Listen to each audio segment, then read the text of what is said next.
अस्सलाम वालेकुम। बिस्मिल्लाहिर्रहमानिर्रहीम। जैसा कि आपको पता है कि हम चैप्टर नंबर 16 पढ़ रहे हैं, केमिकल इंडस्ट्रीज़, क्लास 10 का, जो कि नेशनल बुक फाउंडेशन है।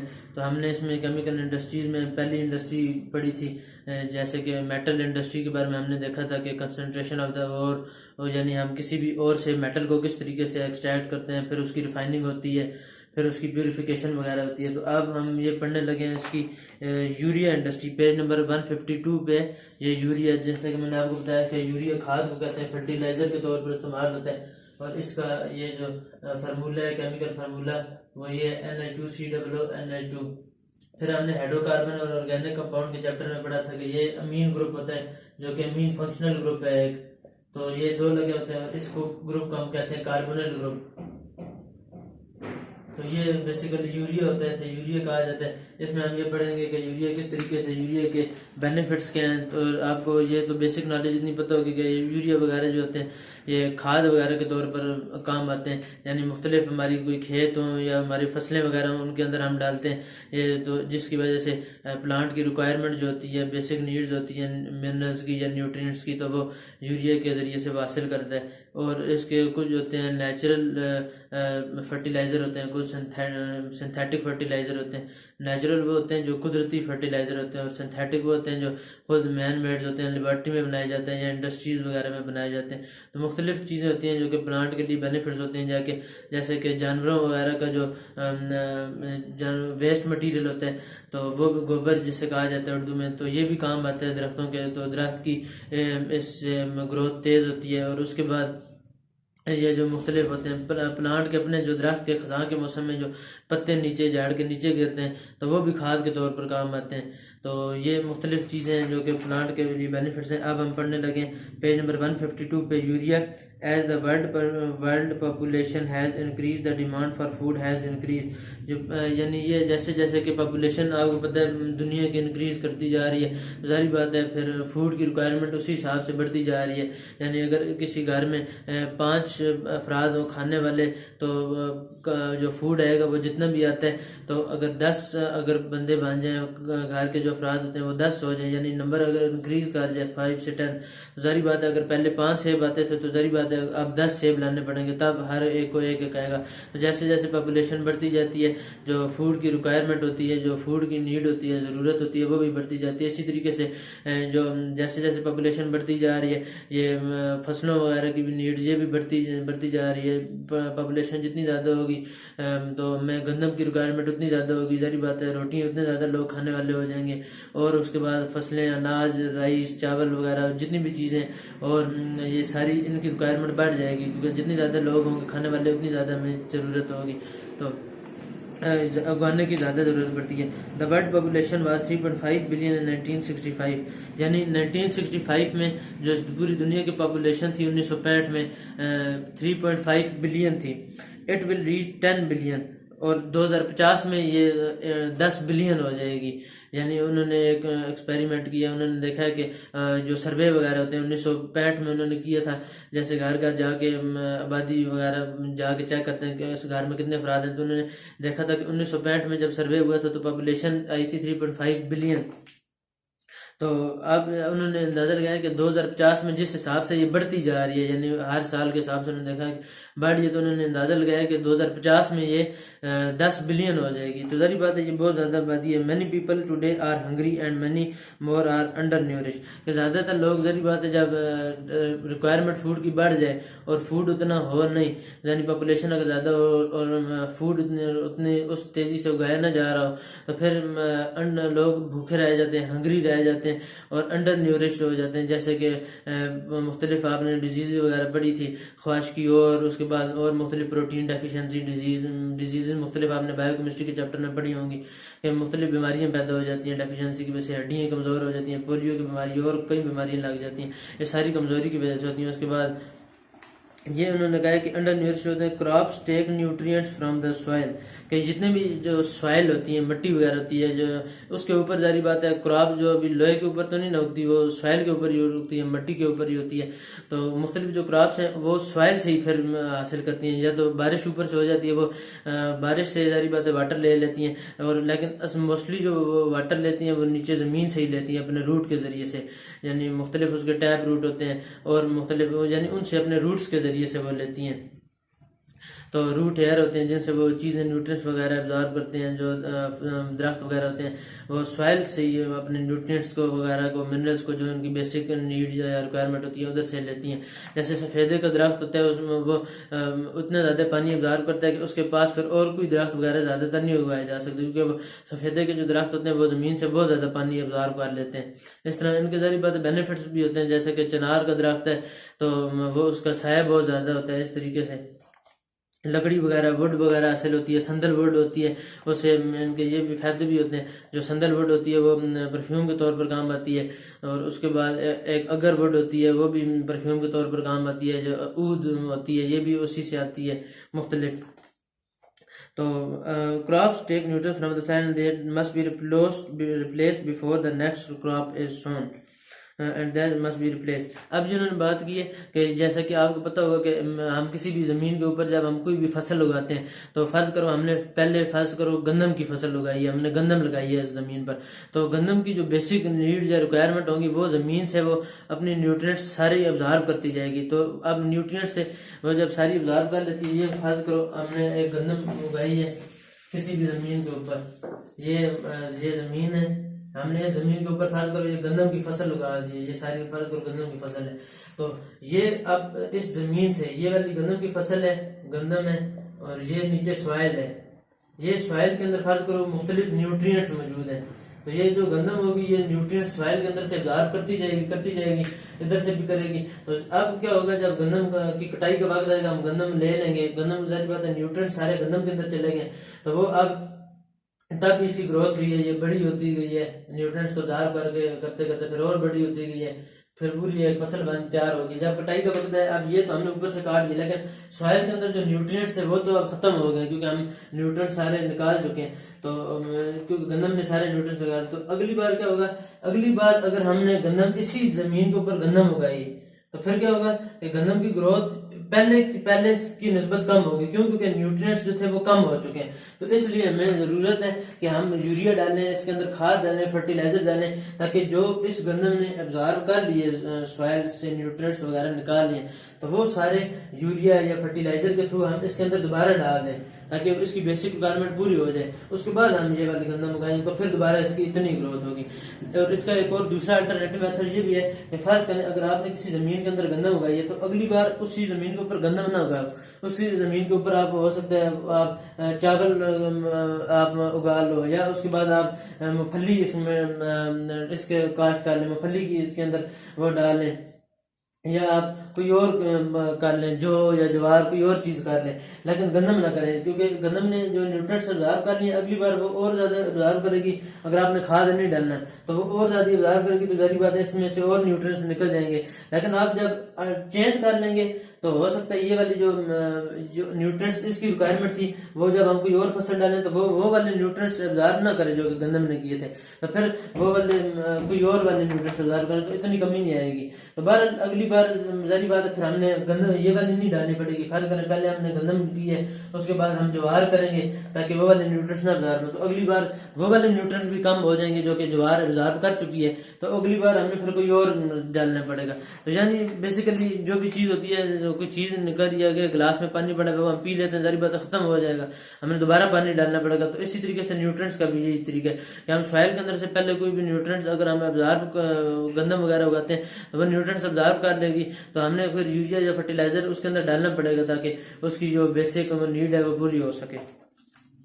आगे आ जाते हैं, fertiliser are the compound which are put in the soil to provide elements essential for plant life. ये मैं बता चुका हूँ कि फर्टिलाइजर वगैरह हमने डालने पड़ते हैं ताकि जो ज़मीन के अंदर से जो न्यूट्रिएंट्स वगैरह जो कम हो चुके हैं वो उसके अंदर दोबारा आ जाए। They are added to the soil to make up the deficiency cause by the previous crops. ये भी मैं बता दूंगा कि ये क्या करते हैं, जो प्रीवियस जो हमने पहले क्रॉप उगाई हुई है उसकी वजह से जो न्यूट्रिएंट्स की डेफिशिएंसी हो गई है सॉइल के अंदर, मिट्टी के अंदर, ज़मीन के अंदर, ये जो लैंड होती है उसके अंदर जो जिसके ऊपर हमने क्रॉप्स वगैरह उगाई हुई हैं, वो जब न्यूट्रिएंट्स एब्जॉर्ब हो जाएगी क्रॉप की वजह से, तो ये जो फर्टिलाइजर डालेंगे ये उसकी डेफिशिएंसी को पूरा करेगी, जो कि डेफिशिएंसी क्रिएट हो चुकी हुई है क्रॉप की। क्रॉप ने जब न्यूट्रिएंट्स को एब्जॉर्ब किया है तो जिसकी उसकी वजह से जो लैंड के अंदर, जो सॉइल के अंदर आपके जो मिट्टी वगैरह होती है उसके अंदर आपकी जो न्यूट्रिएंट्स की डेफिशिएंसी हो चुकी हुई है, ये उसकी डेफिशिएंसी को पूरा कर देते हैं जो फर्टिलाइजर वगैरह होते हैं। फर्टिलाइजर की अब दो किस्में होती हैं, नेचुरल और सिंथेटिक। ये भी मैं बता चुका हूँ। नेचुरल फर्टिलाइजर में ह्यूमन और एनिमल का वेस्ट वगैरह आ जाता है, जो गोबर वगैरह होते हैं, इनसे ये प्लांट्स जो होते हैं इनके अंदर नाइट्रोजन वेस्ट मटेरियल, क्योंकि आपको पता है कि यूरिया जो होता है और अमोनिया जो होता है ये बेसिकली नाइट्रोजन इसके अंदर प्रेजेंट होता है। या यूरिक एसिड जो इनका वेस्ट मटेरियल वगैरह होता है, ये अमोनिया वगैरह इसके अंदर मौजूद होती है, अमोनिया वगैरह नाइट्रोजन मौजूद है। तो ये प्लांट की रिक्वायरमेंट होती है नाइट्रोजन, तो प्लांट नाइट्रोजन इसके ज़रिए से ले लेता है। ये जो वेस्ट ह्यूमन और एनिमल का वेस्ट मटेरियल होता है जिसे हम गोबर कहते हैं। और उसके बाद दूसरे मैंने बताया कि ये जो प्लांट के अपने जो खज़ां में पत्ते झड़ते हैं ये भी उसके बेनिफिट्स होते हैं। सिंथेटिक फर्टिलाइजर में जो हम खुद बनाते हैं उसमें यूरिया आ जाता है। जैसे मैंने आपको बताया यूरिया का ये फार्मूला NH2, जैसे मैंने आपको पहले ड्रा करके दिया था, NH2 COO NH2, ये यूरिया का फार्मूला है। ये सिंथेटिक है, ये इंडस्ट्री में लेबॉर्ट्री में अगर कम मिकदार में प्रिपेयर करना हो तो लेबॉर्ट्री में प्रिपेयर किया जाता है, और अगर वही चीज़ अगर हमने लार्ज इंडस्ट्रियल स्केल में बनानी है तो वो इंडस्ट्रीज़ वगैरह में यूरिया, एक पूरी इंडस्ट्री है ये, उधर यूरिया प्रिपेयर किया जाता है। यूरिया एंड अमोनियम ये किसान वगैरह ये लेकर जाते हैं इंडस्ट्रीज वगैरह से, पूरी ये जो त्रोड़े होते हैं पूरे भर कर लेकर जाते हैं, जो इसके अंदर यूरिया भरते हैं वो इंडस्ट्रीज वाले। इनकी पैकिंग वगैरह होती है मुख्तलिफ 20 किलो के टन के हिसाब से मुख्तलिफ, तो ये इसके अंदर वो वगैरह लेकर जाते हैं पैकिंग वगैरह में, तो जाकर ये अपनी ज़मीनों के अंदर डाल देते हैं, जिसकी वजह से उनकी ज़मीन की जो डेफिशिएंसी हो चुकी होती है न्यूट्रिएंट्स की वो मुकम्मल हो जाती है, डेफिशिएंसी ख़त्म हो जाती है, और दरख्त की जो फसल होती है वो उसी तरीके से दोबारा ग्रो कर जाती है। इसमें अमोनियम सल्फेट भी आ जाते हैं, अमोनियम सल्फेट आ जाता है NH4SO2। अमोनियम सल्फेट का जो formula NH4 ammonium sulphate NH4SO2 SO4 ammonium sulphate आ जाती है NH4SO4-2 अमोनियम सल्फेट। अमोनियम का आ जाता है NH4 पॉजिटिव को, और सल्फेट SO4 को कहते हैं। जो SO2 होता है वो सल्फर डाइऑक्साइड होती है, और सल्फेट जो होता है SO4 होता है। और अमोनियम फास्फेट इसी तरीके से अमोनियम फास्फेट होता है NH4 अमोनियम हो गया, और फास्फेट PO4 को कहते हैं फास्फेट, और अमोनियम NH4 पॉजिटिव को कहते हैं PO4 को फास्फेट कहते हैं। उसके बाद सुपर फास्फेट होता है, उसके बाद डाई अमोनियम फास्फेट होता है जिसमें 2 अमोनियम आ होते हैं और 1 फास्फेट होता है। Urea is one of the widely use fertiliser because of the following qualities. अब उन्होंने मुख्तलिफ बताएंगे कुछ मुख्तलिफ जो फर्टिलाइजर्स होते हैं, जैसे कि हमने लिखे हैं एक यूरिया हो गया, एक अमोनियम सल्फेट हो गया, एक अमोनियम फास्फेट हो गया, एक डाई अमोनियम फास्फेट हो गया। तो इनमें से जो ज़्यादातर जो मशहूर है और ज़्यादातर जिसकी बहुत ज़्यादा इंडस्ट्रीज़ हैं, पाकिस्तान के अंदर भी इंडस्ट्रीज़ हैं यूरिया की पूरी, जिधर यूरिया प्रिपेयर हो रहा है, मैन्युफैक्चरिंग ऑफ यूरिया हो रहा है। तो ये जो यूरिया वगैरह होता है तो इसका क्या होता है, इसके कुछ बेनिफिट्स होते हैं, कुछ एडवांटेजेस होते हैं दूसरे फर्टिलाइज़र की बनस्बत, इसलिए यूरिया की इंपॉर्टेंस ज़्यादा है और यूरिया ज़्यादा मशहूर है, और यूरिया के यूजेस जो हैं वो ज़्यादा होते हैं। इसकी कुछ क्वालिटीज़ हैं, जैसे कि percentage of nitrogen highest among all the synthetic nitrogen fertiliser 46%।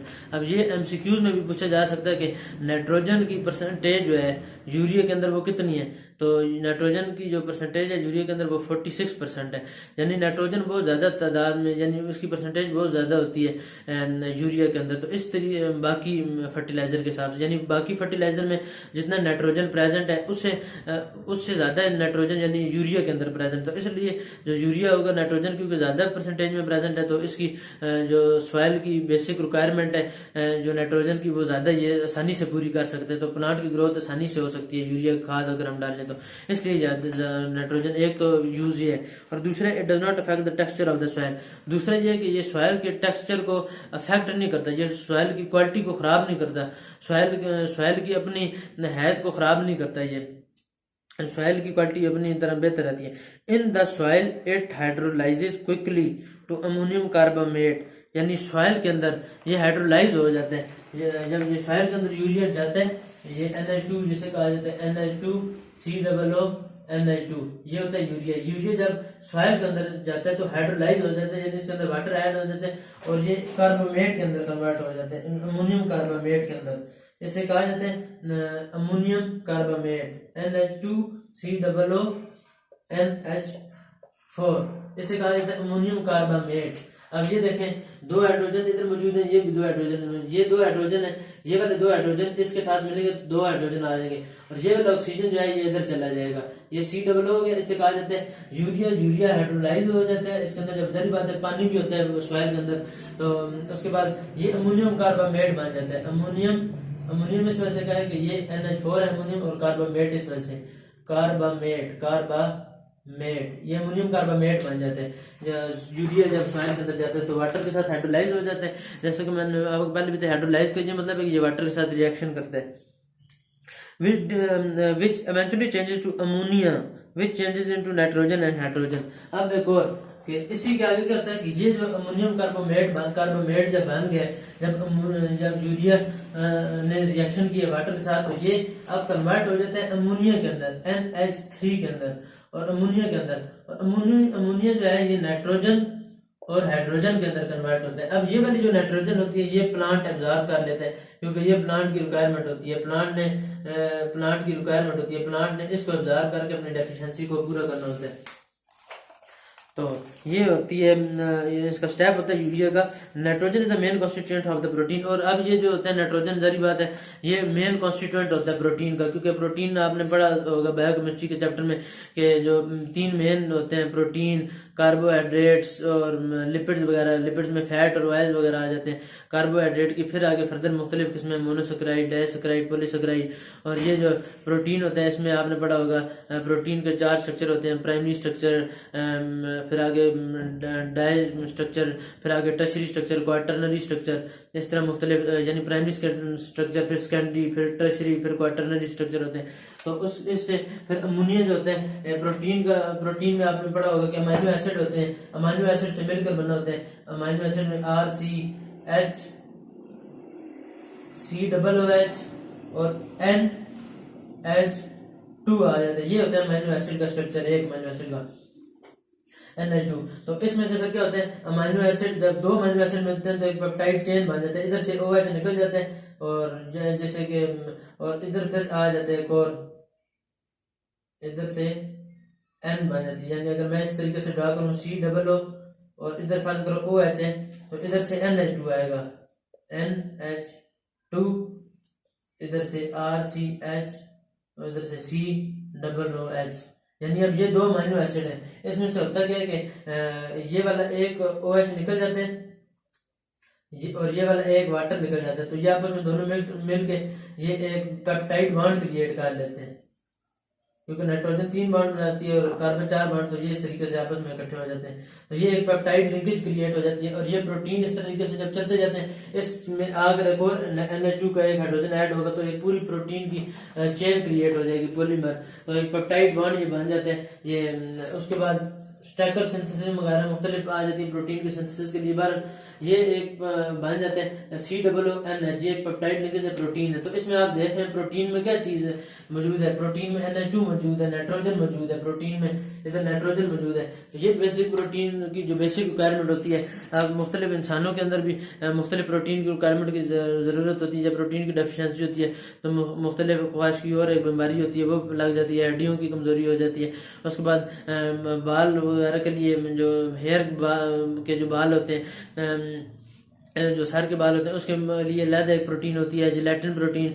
मुख्तलिफ नाखन के लिए एक अलहदा प्रोटीन होती है, ग्लोबुलिन प्रोटीन्स वगैरह होती हैं मुख्तलिफ। उसके बाद और कई तरह की प्रोटीन होती हैं ग्रोथ के लिए। तो जब उनकी डेफिशिएंसी होती है तो बीमारियाँ मुख्तलिफ लग जाती हैं। तो ये बेसिक यानी बताने का मकसद ये है कि प्रोटीन के अंदर नाइट्रोजन बेसिकली ज़रूरत होती है, नाइट्रोजन प्रोटीन की रिक्वायरमेंट होती है। और प्रोटीन होती है वो इंसानों की और जानवरों की और दरख्तों की, हर चीज़ की रिक्वायरमेंट होती है।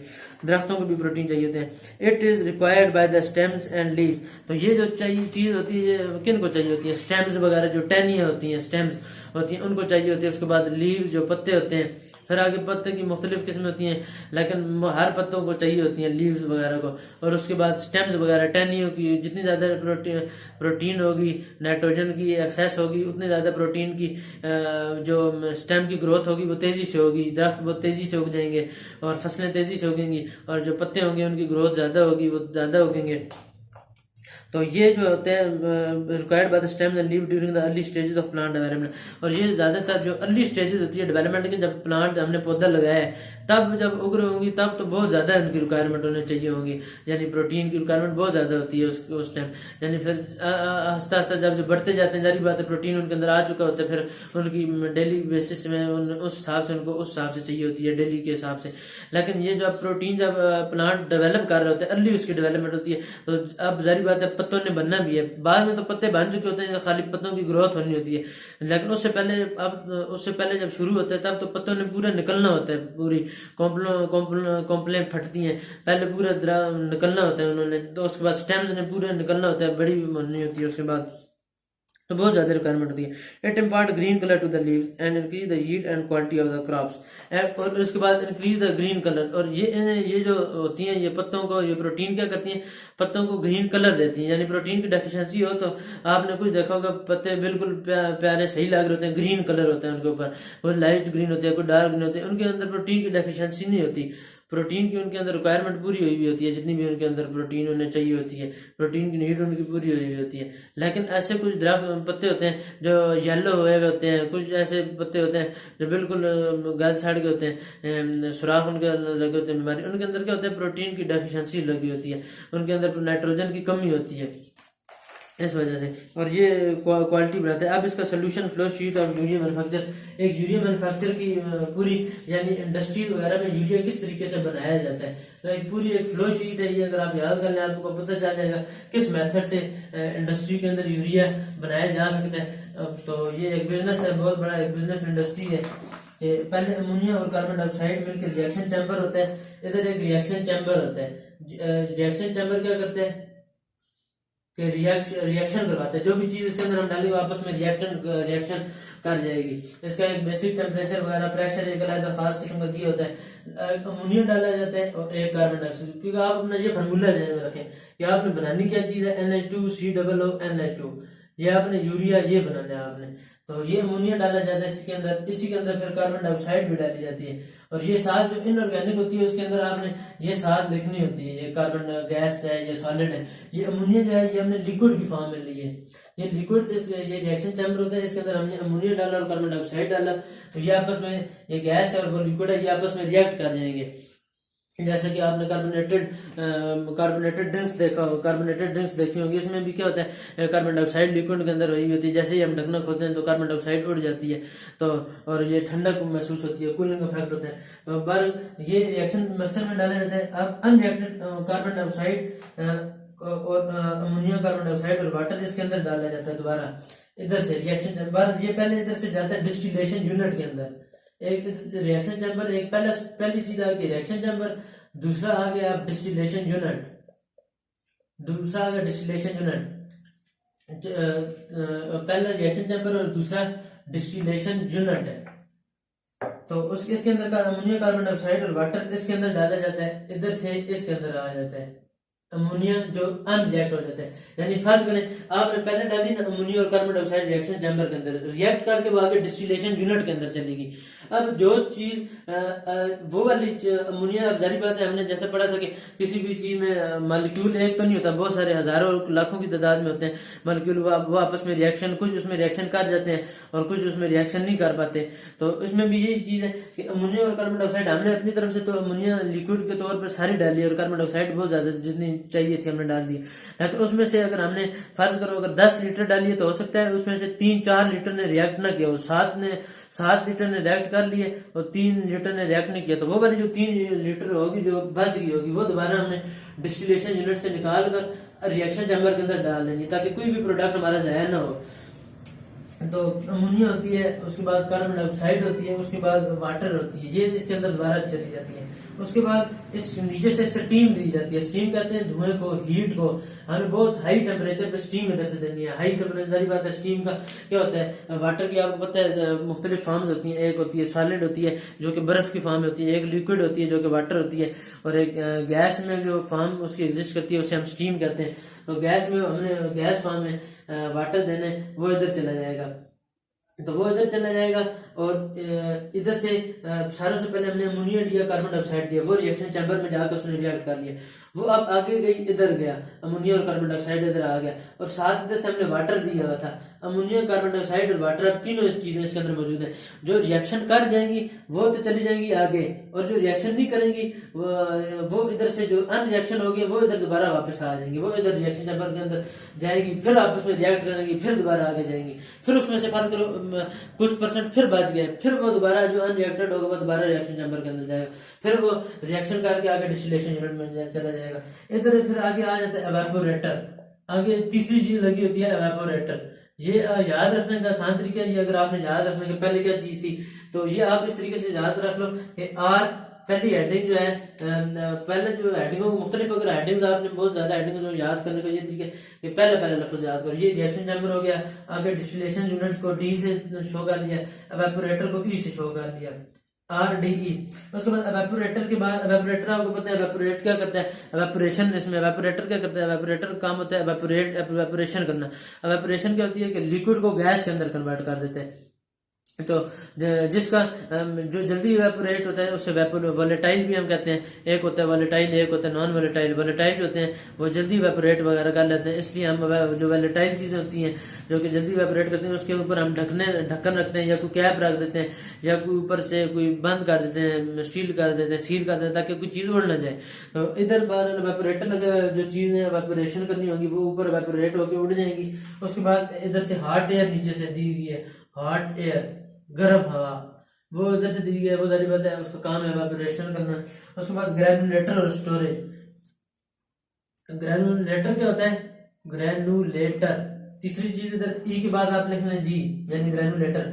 ग्रैनुलेटर का काम क्या होता है, ग्रैनुलेटर करता है ग्रैन्यूल्स के अंदर उसे कन्वर्ट कर देते हैं। जैसे इससे पिछले हमने इंडस्ट्री पढ़ी थी, हमने उसमें पढ़ा था मेटल की एक्सट्रैक्शन वगैरह कंसंट्रेशन होता है, और तो उसमें हमने कहा था कि जब मेटल की एक्सट्रैक्शन कर रहे होते हैं तो ऊपर से हम जब डालते हैं और को डालते हैं तो और पहले सॉलिड फॉर्म में मौजूद होते हैं, तो उसको ग्रैन्यूल के अंदर कन्वर्ट कर देते हैं, यानी पाउडर फॉर्म में कन्वर्ट कर देते हैं, यानी मशीन वगैरह लगे। तो ग्रैनुलेटर का काम होता है कि जो हमारे पास यूरिया बन गया रिएक्शन करके, ammonia, carbon dioxide, water reaction करके जब यूरिया बना दिए, तो इसको अब ये सॉलिड फॉर्म में मौजूद है या लिक्विड फॉर्म में मौजूद है, जिस फॉर्म में भी मौजूद है, इसको हम यूरिया पाउडर फॉर्म में कन्वर्ट कर देते हैं, पल्वराइज्ड फॉर्म में, ग्रेन्यूल्स फॉर्म में, स्मॉल स्मॉल टुकड़ों यानी इस फॉर्म में कन्वर्ट कर देते हैं यूरिया को, स्मॉल स्मॉल ग्रेन्यूल्स की फॉर्म में, छोटे छोटे सर्कल्स की फॉर्म में, जो आपने देखा होगा ग्रेनुलेटर, ये पल्वराइज्ड पाउडर फॉर्म में कन्वर्ट कर देते हैं, यानी ग्रेन्यूल्स फॉर्म में। उसके बाद आगे आ जाते हैं स्टोरेज। ई जी के बाद आप लिख लें S, R D E G S, यानी ये इसकी डेफिनेशन हेडिंग याद रखने का तरीका।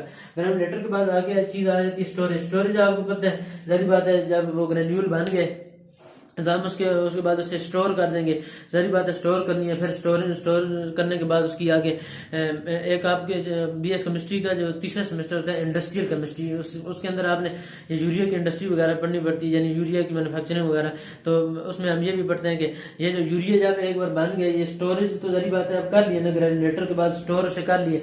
अब उसके बाद जब एक जगह पे मुख्तलिफ यूरिया पड़ा है, उससे फिर आगे मुख्तलिफ किस्म के पैकेट्स होते हैं, मुख्तलिफ किस्म की उसकी वो होती है, यानी कुछ 20 किलो का होगा, कुछ आगे 40 किलो का होगा, कुछ लिक्विड फॉर्म में होगा। मुख्तलिफ तरीके से पैकिंग होती है, मुख्तलिफ बोटल्स होगी या मुख्तलिफ त्रोड़े वगैरह जैसे हम कह सकते हैं, मुख्तलिफ पैकिंग होगी, शॉपर्स जो होंगे, बैग होंगे, उसके अंदर फिर मुख्तलिफ किस्म की पैकिंग की जाएगी स्टोरेज के बाद। फिर उसके बाद उसके ऊपर लेबलिंग की जाती है, ये बिजनेस वगैरह भी है।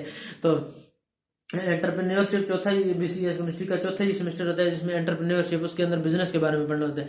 तो वो भी केमिकल एंटरप्रेन्योरशिप होती है, जो बीएस केमिस्ट्री वाले में तो जारी बात है केमिकल के वाले से बिजनेस करना होता है। तो उनका ये यूरिया आ जाता है, उसके अंदर यूरिया की इंडस्ट्री आ जाती है, तो यूरिया की मैन्युफैक्चरिंग। फिर इसके आगे जब एक बार हमने कोई त्रोड़ा लिया या कोई पैकिंग ली है 20 किलो वाली खास कर, उसके अंदर हमने सारा यूरिया ग्रेन्यूल फॉर्म में डाल दिया, तो वो उसके अंदर आप फिर उसके बाद उसके ऊपर लेबलिंग होती है, फिर पैकेजिंग के बाद मशीन लगी होती हैं, उसके अंदर डाल के उसके सील कर दिया जाता है। फिर उसके बाद उसके ऊपर लेबलिंग होती है, फिर आगे डिस्ट्रीब्यूटर तक जाते हैं, फिर डिस्ट्रीब्यूटर आगे स्मॉल दुकानों पे जाते हैं, स्मॉल दुकानों वाले फिर आगे किसानों को फरोख्त करते हैं। इस तरीके से ये पूरी डिस्ट्रीब्यूशन वगैरह होती है। तो अब ये जो था फ्लो शीट थी पूरी रॉ मैन्युफैक्चरिंग यूरिया की मैन्युफैक्चरिंग की। अब हम रॉ मटेरियल्स के देखते हैं कि जो अगर हमने बिजनेस करना है तो इधर से भी नजर आ रहा है कि बिजनेस करना है तो हमें दो चीजें चाहिए होंगी। फर्ज करो हमने अगर इसका बिजनेस करना है या यूरिया बनाना है, यूरिया मैन्युफैक्चरिंग, तो अमोनिया हमने लेना है और कार्बन डाइऑक्साइड हमने लेनी है, ये दो चीजें लेनी है। तो ये अमोनियम कार्बामेट मैं इधर ही लिख देता हूँ इसी के आगे, जब इधर रिएक्शन चैम्बर के अंदर ये क्या बन जाएगी, अमोनियम कार्बामेट बन जाएगी, NH2 COO और NH4 यानी अमोनियम कार्बामेट। ये कार्बन डाइऑक्साइड है वो ये आ गई, NH2 ये आ गया। अब इसका एक जो हाइड्रोजन है वो इधर मौजूद है यानी, और एक हमने बीच में क्योंकि वाटर भी डाला है तो ये अगर आप मैं इधर से आपको दिखा दूं कि ये एक अमोनिया के साथ 3 हाइड्रोजन है फर्ज करो, और ये कार्बन डाइऑक्साइड के साथ 2 कार्बन के साथ 2 ऑक्सीजन है, फिर एक हमने वाटर डाला है HOH। अब ये देखेंगे NH2, अगर हम ये देख लें कि अमोनिया अगर हमारे पास 2 हो, जैसे कि हमने पहले पिछला रिएक्शन हमने पढ़ा था कि अमोनिया का जो अमोनिया और कार्बन डाइऑक्साइड रिएक्शन करके आपस में वो बना देते हैं अमोनियम कार्बामेट। तो हमने ये पॉइंट नंबर है ये 3 पॉइंट नंबर जिसमें हमने पढ़ा था कि it in the soil it hydrolyses quickly to ammonium carbamate, यानी जो यूरिया होता है ये अमोनियम कार्बामेट के अंदर कन्वर्ट हो जाता है हाइड्रोलाइज करके, तो इसके अंदर कन्वर्ट हो जाता है। उसमें रिएक्शन में हमने ये पढ़ा था कि NH2 COO NH2 लिया और एक साथ वाटर ऐड कर दिया। एक जब हम वाटर ऐड करेंगे तो अमोनियम कार्बामेट बन जाता है, ये NH2 इधर आ जाता है, ये COO है, ये वाला जो एक ऑक्सीजन है वो इसके साथ आ जाता है ये, और NH2 ये जो था ये वाले जो 2 हाइड्रोजन है वो इस नाइट्रोजन के साथ आ जाते हैं, तो ये अमोनियम कार्बामेट बन जाते हैं। अब अगर हमने ये बनाना है तो इसका मतलब हमें 2 अमोनिया चाहिए होते हैं। तो अगर हम चलो इधर 2 अमोनिया अगर इधर ऐड कर लेते हैं तो 2 अमोनिया हो गए, तो और एक कार्बन डाइऑक्साइड अगर हम ऐड कर देते हैं तो फिर हमारे पास क्या बन जाता है NH2 इधर आ जाएगा, NH2 ये वाला होगा, ये वाले 2 खत्म हो गए NH2, उसके बाद आगे COO और ये हमारे पास NH इधर NH3 है और इधर NH4 है, तो ये वाला NH4 आ गया, ये वाला जो NH4 था वो इधर आ गया और ये NH2 इधर है और ये COO। वैसे रिएक्शन में इस तरह होता नहीं है, ये मैं आपको समझाने के लिए मैंने बताया कि आपको बैलेंस करने ताकि याद रखने में आसानी हो। बाकी जो होते हैं वो तो पूरी एक उनकी बैलेंसिंग इक्वेशन होती है वो इधर आ रही है कि हमने 2 अमोनिया लेने, ये इधर नीचे लिखा हुआ भी है कि 2 अमोनिया लिए और एक कार्बन डाइऑक्साइड ली, ये 2 अमोनिया, एक अमोनिया ये हो गया और एक अमोनिया ये, 2 अमोनिया होगी, एक कार्बन डाइऑक्साइड होगी और उसने अमोनियम कार्बामेट बना दिए। और अब जब यूरिया बन गया, अमोनियम कार्बामेट बन गया, उसको हम हीट करेंगे तो वो यूरिया के अंदर और वाटर के अंदर कन्वर्ट हो जाएगा। अब ये मैं मिटाने लगूं, मैं आपको दोबारा दिखा देता हूँ, एक्सप्लेन कर देता हूँ कि 2 अमोनिया यूरिया इंडस्ट्री में क्या होता है कि हमारी बेसिक जो रॉ मटेरियल होते हैं, जो बेसिक रिक्वायरमेंट रॉ मटेरियल होते हैं जो हमें चाहिए होते हैं, रॉ मटेरियल में ये होता है कि ये 2 अमोनिया हमने लेने हैं, यानी इधर 2 अमोनिया लिख देते हैं यानी 2 अमोनिया हो गए और प्लस एक कार्बन डाइऑक्साइड लिख दी, तो एक कार्बन डाइऑक्साइड मिलकर ये क्या बना देते हैं ammonium carbamate, NH2 COO NH4, ये अमोनियम कार्बामेट हमारे पास बन गया अमोनियम कार्बामेट। अब इसी को हम करते हैं हीट, दूसरा रिएक्शन, इसको हीट करते हैं तो हमारे पास क्या बन जाता है, यूरिया बन जाता है NH2 COO NH2, तो हमारे पास क्या निकल जाता है इधर से। अब हमें पता है कि हमारे पास क्या चीज निकली है, ये तो बन गया अमोनियम कार्बामेट से यूरिया। इधर अब 2 हाइड्रोजन है, ये भी 2 हाइड्रोजन है, ये 4 हाइड्रोजन, ये 2 है, इसमें से 2 हाइड्रोजन निकल गए और एक ऑक्सीजन निकल गया, यानी एक वाटर निकल गया और ये यूरिया बन गया। अब ये यूरिया आपको पता है जब सॉइल में जाएगा दोबारा इस वाटर के साथ रिएक्ट करेगा तो दोबारा अमोनियम कार्बामेट बना देगा, जो हमने 3rd पॉइंट में पढ़ा है। तो जो बेसिकली वो फिर आगे जब अमोनियम कार्बामेट बनेगा वो आगे फिर टूटेगा, कार्बन डाइऑक्साइड और अमोनिया के अंदर कन्वर्ट होगा। और दरख्तों को जो प्लांट्स होते हैं उन्हें कार्बन डाइऑक्साइड भी चाहिए होती है और अमोनिया भी चाहिए होती है। अमोनिया फिर हमने कहा था कि अमोनिया फिर आगे फर्दर रिवर्सिबल कन्वर्ट होते हैं। तो यानी ये जो था ये फॉरवर्ड रिएक्शन, इसे कहा जाता है फॉरवर्ड का एरो, जो फॉरवर्ड में मूव कर रहा है। जब रिवर्सिबल रिएक्शन होगा यानी ये जब यूरिया बांध चुका है, इस यूरिया को हम सॉइल के अंदर डालेंगे, वो वाटर के साथ रिएक्शन करेगा, वाटर के साथ रिएक्शन करके रिवर्स मूव करेगा, तो वो अमोनियम कार्बामेट बना देगा। फिर वो आगे फर्दर रिवर्स जाएगा, कार्बन डाइऑक्साइड और अमोनियम बना देगा। कार्बन डाइऑक्साइड भी प्लांट की नीड है, या तो फिर उड़ जाएगी या तो फिर प्लांट एब्जॉर्ब कर लेगा, और ये जो अमोनियम रह गया, अमोनियम फिर आगे टूटेगा नाइट्रोजन और हाइड्रोजन के अंदर, तो नाइट्रोजन प्लांट एब्जॉर्ब कर लेगा जो कि उसे चाहिए होती है प्रोटीन की रिक्वायरमेंट के लिए। तो ये आपका बन गया। उसके बाद तीसरा आ जाता है evaporation of the liquid urea and it's granulation. जो मैंने तीसरा स्टेप बताया था कि इधर एवेपोरेटर एक मौजूद होता है। जब हमने कहा था कि इसके बाद एक रिएक्शन चैम्बर होता है, रिएक्शन चैम्बर के बाद एक डिस्टिलेशन यूनिट लगा होता है, डिस्टिलेशन यूनिट के बाद इधर एवेपोरेटर लगा होता है। इस एवेपोरेटर के बाद आगे हमने कहा था एक ग्रेनुलेटर लगा होता है, ग्रेनुल जो उसे अब ये जो एवेपोरेटर है ये क्या करता है, मैंने कहा था एवेपोरेटर काम होता है एवेपोरेशन करना, यानी लिक्विड को वेपर के अंदर कन्वर्ट कर देना। जो लिक्विड यूरिया होगा, evaporation of liquid urea, the urea solution is concentrated in vacuum evaporators, यानी वैक्यूम यूरिया सोल्यूशन की कंसंट्रेशन बढ़ाई जाती है, उसे कंसंट्रेट किया जाता है। यानी फर्ज करें दो चीजें होती हैं, एक होता है कंसंट्रेटेड जिसे कहा जाता है थिक और गाढ़ा, और एक होता है डाइल्यूट जिसे कहा जाता है जिसके अंदर वाटर ज्यादा हो, और कंसंट्रेटेड वो होता है जिसके अंदर वाटर कम हो। ये मुख्तलिफ लेबोरेटरीज वगैरह में या प्रैक्टिकल आपने 9, 10, 11, 12 के केमिस्ट्री की जब आप प्रैक्टिकल करते हैं तो उसमें आप ये पढ़ते हैं मोलैरिटी वगैरह में, आप फिर कंसंट्रेशन वगैरह को डिस्कस करते हैं। आपने कंसंट्रेटेड सोल्यूशन बनाना होता है, डाइल्यूट HCl बनाना पड़ता है, कंसंट्रेटेड से उसके अंदर वाटर ऐड करके आप डाइल्यूट HCl के अंदर कन्वर्ट कर देते हैं। तो ये मुख्तलिफ आप पढ़ते हैं मोलैरिटी वगैरह में। लेकिन इधर ये है कि आपने इधर भी यही करना है कि कंसंट्रेशन बढ़ानी है यूरिया की कंसंट्रेशन, क्योंकि क्वालिटी जितनी ज़्यादा बेहतर होगी, मुख्तलिफ यूरिया की इंडस्ट्री हैं तो उनका यूरिया ज़्यादा चलेगा जिसमें जिसकी क्वालिटी अच्छी होगी। तो उसके बाद आपने क्या करना है, जो कंसंट्रेशन होगी वो आपने बढ़ानी होगी। अब तो जारी बात है कंसंट्रेशन किस तरह बढ़ाएंगे, पानी को निकाल के, तो आपने वो थिक उसे कर देना, गाढ़ी कर देनी है। तो पानी को निकाल देंगे तो पीछे जो यूरिया आ जाएगा वो कंसंट्रेटेड होगा, which is then rapidly cooled. फिर उसे हाई प्रेशर पे ये काम, लो प्रेशर पे ये किया जाता है। वैक्यूम एवापोरेटर्स का जिक्र किया जाता है। वैक्यूम कहा जाता है जिसके अंदर एयर ना हो, यानी एयर ना होगी तो सारी बात है एयर का प्रेशर भी नहीं होगा, यानी लो वेपर प्रेशर बिल्कुल कम हो। प्रेशर यानी हमने बिल्कुल कम कर देना, जैसे हमने मुख्तलिफ बॉयज लॉ और चार्ल्स लॉ वगैरह में पढ़ा था कि जो बॉयज लॉ होता है वो PV होता है, यानी हम प्रेशर बढ़ाएंगे तो वॉल्यूम कम हो जाएगा, और प्रेशर कम करेंगे तो वॉल्यूम बढ़ जाएगा। तो ये चीज़ है, हमने प्रेशर बिल्कुल क्या करना है, वैक्यूम एवापोरेटर में प्रेशर बिल्कुल कम कर देना, प्रेशर खत्म कर देना, which is the rapidly cooled. फिर उसे हमने कूल कर देना और सेंड टू द प्रिलिंग टावर, उसे ठंडा करके कूल करके उसे प्रिलिंग टावर के अंदर भेज देना है। Urea prills thus produce are packed and then marketed. फिर यूरिया की प्रिल्स होती हैं, यानी अगर हम कह रहे हैं यूरिया की मुख्तलिफ शेप्स होती हैं, जैसे हमने पहले बात की कि प्रिलिंग टावर में भेज दिए जाते हैं। जब इधर से एवापोरेटर से जब वो एवापोरेट हो चुका होता है, ये सारा फर्ज करो यूरिया पड़ा हुआ है इस कंटेनर के अंदर, एक कंटेनर है फर्ज करो इसके अंदर यूरिया पड़ा हुआ है, ये वाला कंटेनर है इसके अंदर यूरिया पड़ा है, तो इसकी वेपरेशन अब हो चुकी है। अब इसको हम ग्रेन्यूलेटर, या ग्रेन्यूलेटर है इसे ग्रेन्यूल के अंदर कन्वर्ट कर देगा। प्रिलिंग टावर या ग्रेन्यूलेटर इसे मुख्तलिफ यूरिया को एक शेप दे देगा, ये बिल्कुल इस तरह इसकी एक शेप दे देगा गोल गोल, मुख्तलिफ ग्रेन्यूल्स बन जाएंगे इसके। तो ये फिर आगे पैक की जाएंगे, फिर आगे सेल की जाएंगी। इस तरीके से यूरिया की इंडस्ट्री आपकी मुकम्मल होती है। तो अमोनियम सल्फेट जो मैंने आपको पहले एक फार्मूला बताया था अमोनियम सल्फेट का, वो गलत लिख दिया था। जो मैंने आपको कहा था NH4 और SO4 मैंने लिख दिया था, NH4 और SO4।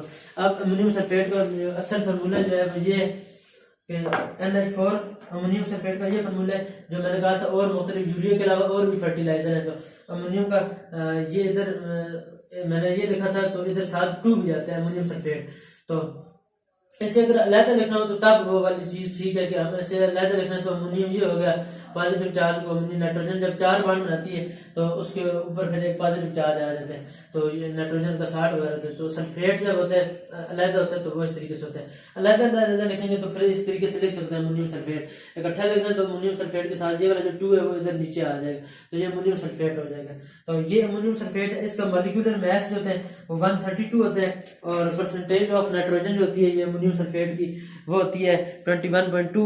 और इसी तरीके से अमोनियम नाइट्रेट होता है। अमोनियम नाइट्रेट का ये फार्मूला NH4NO3, NH4 अमोनियम हो गया और नाइट्रेट ये होगा NO3।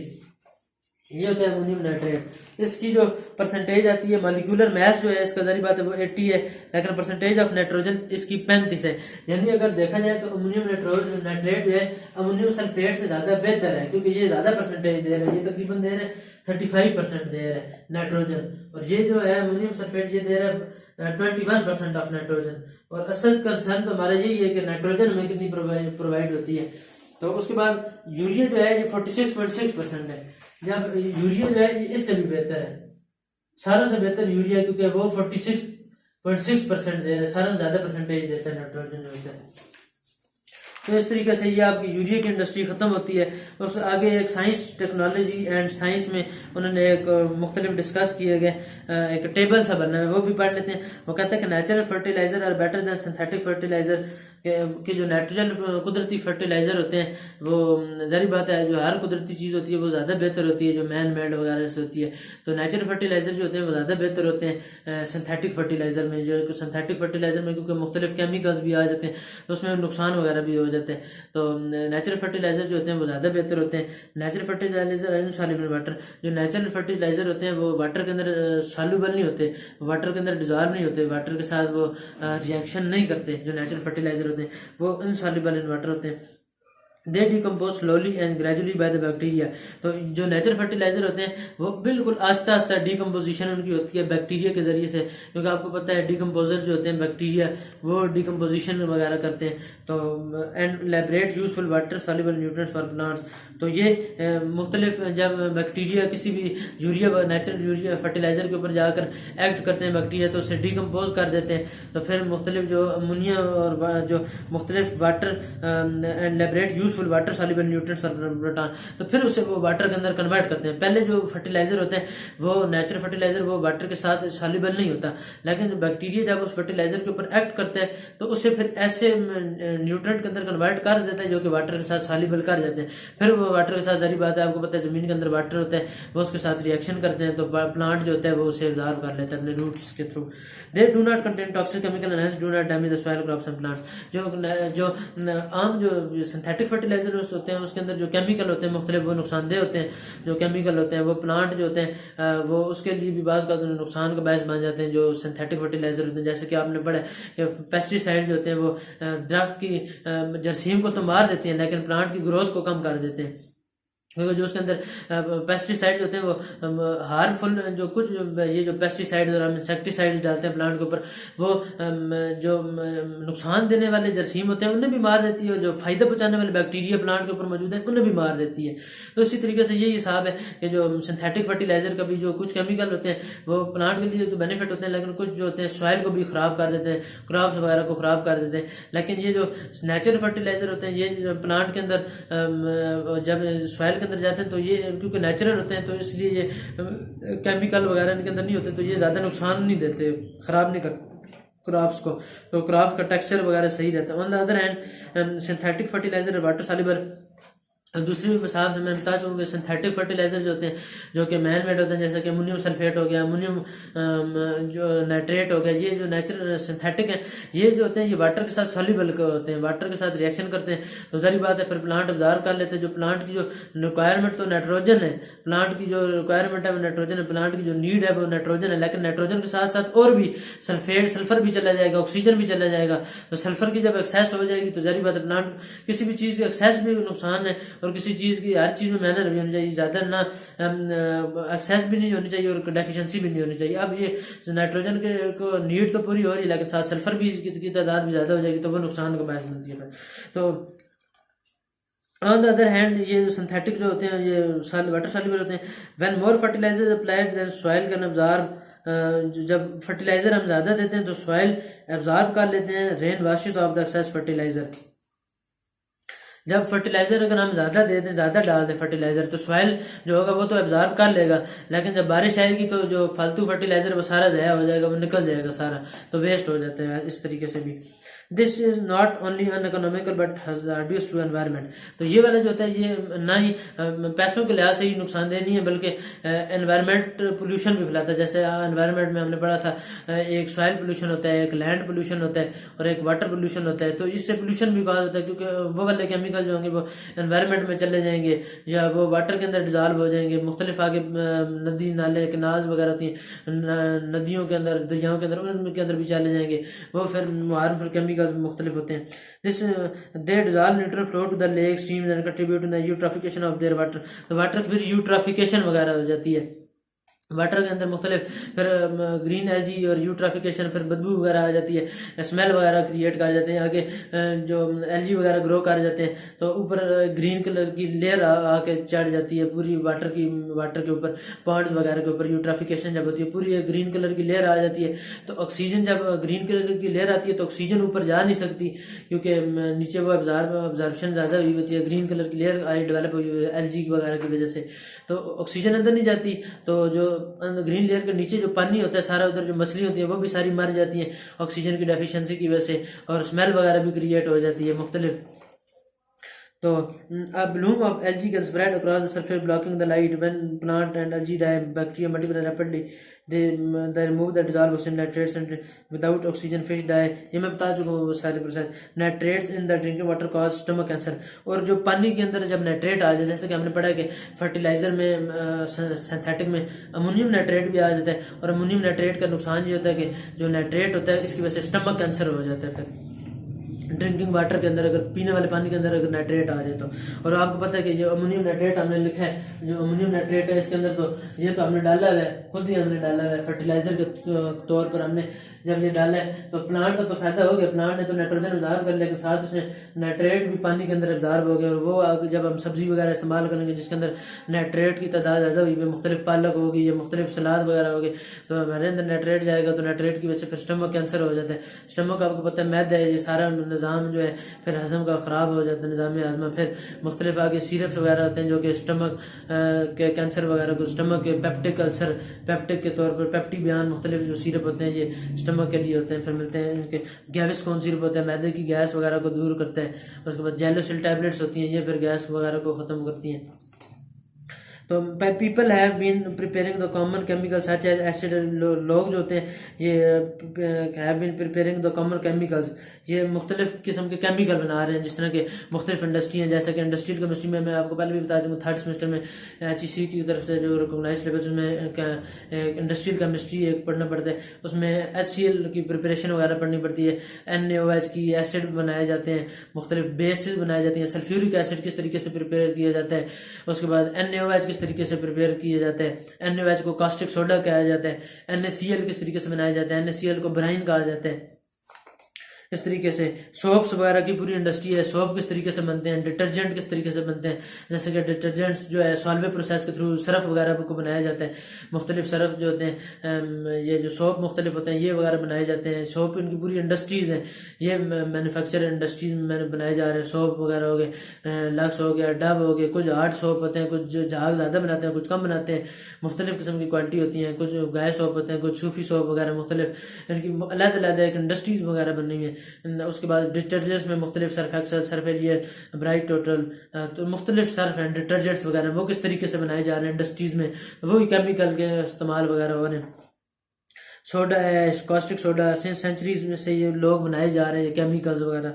But the use of technology has not only increase the production of chemical but improve the quality as well. जैसे जैसे अगर हम टेक्नोलॉजी का इस्तेमाल करें तो इन जो मुख्तलिफ केमिकल हैं इनकी, इसलिए आपने देखा होगा कि जब हम ये पढ़ते हैं कि NaOH की प्रिपरेशन, कॉस्टिक सोडा की प्रिपरेशन के कौन से मेथड हैं, ये HCl की प्रिपरेशन तो एक मेथड से नहीं बनाए जाते, ये बहुत सारे मुख्तलिफ मेथड हैं। एक अलग मेथड है, एक किसी मेथड में जैसे वक्तन फ़वक्तन जैसे जैसे बेहतर मेथड डेवलप होते जा रहे हैं उस तरीके से टेक्नोलॉजी इस तरीके से बढ़ती जा रही है। जो पहले फर्ज करें मेथड एक आया था, एक मेम्ब्रेन मेथड है, मेम्ब्रेन मेथड से बनाए जाते हैं, तो वो एक अलग मेथड है। उससे बेहतर जब टेक्नोलॉजी है ये मुख्तलिफ जो कुछ होते हैं जो कंसनट्रेशन कम देते हैं, क्वालिटी कम देते हैं, जैसे जैसे वक्त गुजरता जाए टेक्नोलॉजी बढ़ती गई है, उन्होंने और उससे बेहतर मेथड डेवलप कर लिया। फर्ज करें NaOH बनाने का, उससे बेहतर मेथड डेवलप कर लिया।